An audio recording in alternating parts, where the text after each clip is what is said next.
Instead, they're going to go for something a lot more well-rounded, and they did have a really good game on it in game number 2. Yep, the pretty standard option in the rel. But like you say, I actually think playing for Lehenz's comfort is a really good idea after what we said. There are a lot of bad guys in the brush. Oh, no, there's the charm that crashed down as well. It's a dead Gragas. It's going to take a little bit of time because he's relatively tanky. Is very happy to just wait till level 6. You have a Vi composition on one end, a Nocturne on the other.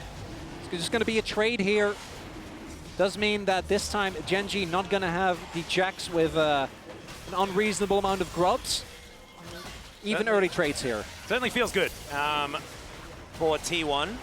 This time it's going to be a trade, so it's not going to be the, the grubs team picking up all of the dragons as well. Feeling a lot more even. Wanting to spend his earned gold from Ash those arrow. full players. Oh god, okay, the arrow is going to connect. The counter-strike wears off, but there's a cease and desist!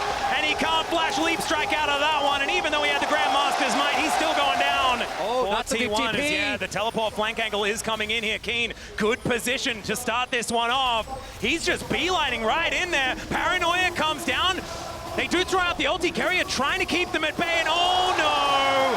There goes Lehenz, and now Faker is caught onto Keen, lands the shuriken, and he's going to wait for the leap strike. There's the max range Q, and that's Faker's Akali at Worlds, ladies and gentlemen. And that is Faker coming in huge, but it's the team response from T1 that's the biggest thing here. Chovy couldn't join that. To the style of T1, and their ability to take these early skirmishes wasn't there in game 2, but you can see how prepared they were. Can't join the fight.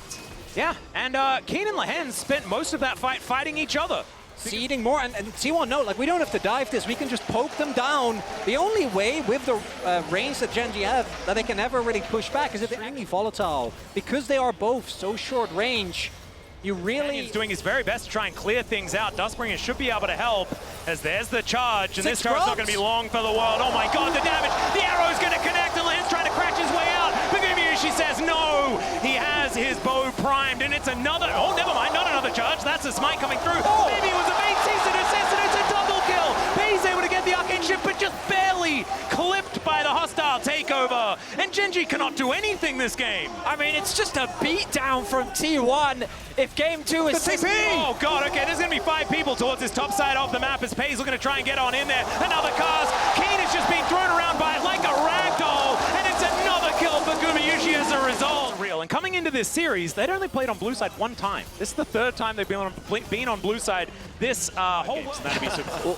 T1, when they are playing a comp that feels like it fits them, versus the T1 that gives Gen.G the opportunity to get to the point where these gold leads matters less, right? When you have the 2 items on pace, when Chovy can get to a next item, as oh boy. Yeah, it's going to continue not being very possible to be able to make those advantages happen, and if Faker gets into the shroud, Zay's going to follow up the kill, and now Faker is looking to try and get in there for more.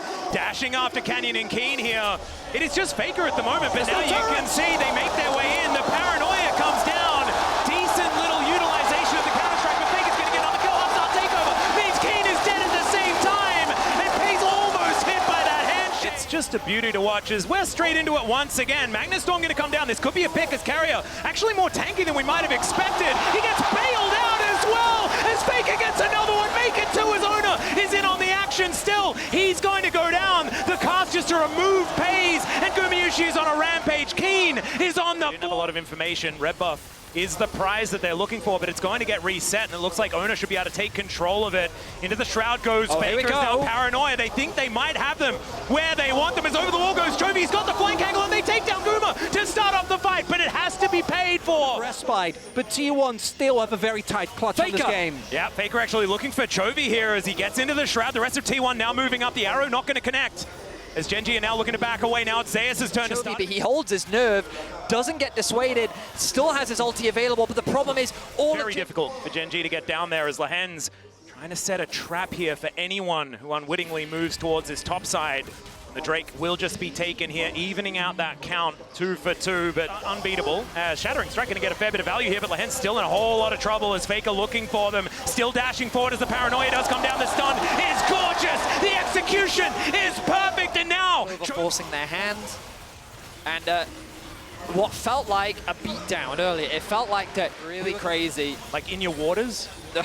Owner. Oh yeah, Owner was thinking about it. The arrow is going to go wide, but still Spirit Rush has to be invested as Pace gets caught by Handshake, and now over the wall they go, but Owner might be going a little bit too far. You've got Zayas coming in though, just trying to be the hero. And speaking of heroes, Faker finds Pace, but not enough damage. Lahens, the first to go down in the exchange, and now Gen.G are scattered. Pace is dead, and Zayas says, you cannot take this belly. It's going to be Canyon that goes down next, and T1 will take down this inhibitor turret. It took a little while, but I think they're just going to move through and win Game 3. And all that tension deflates as the turnaround is found. T1 not going to let Gen.G claw their way back in this game. Canyon tries to flash just to clear the wave. Yeah, King desperately trying to hold him, but he cannot, and now it's Chovy left on his lonesome. He's going to need to be that hero as these minions are going to now join these Nexus turrets. Lahens just trying to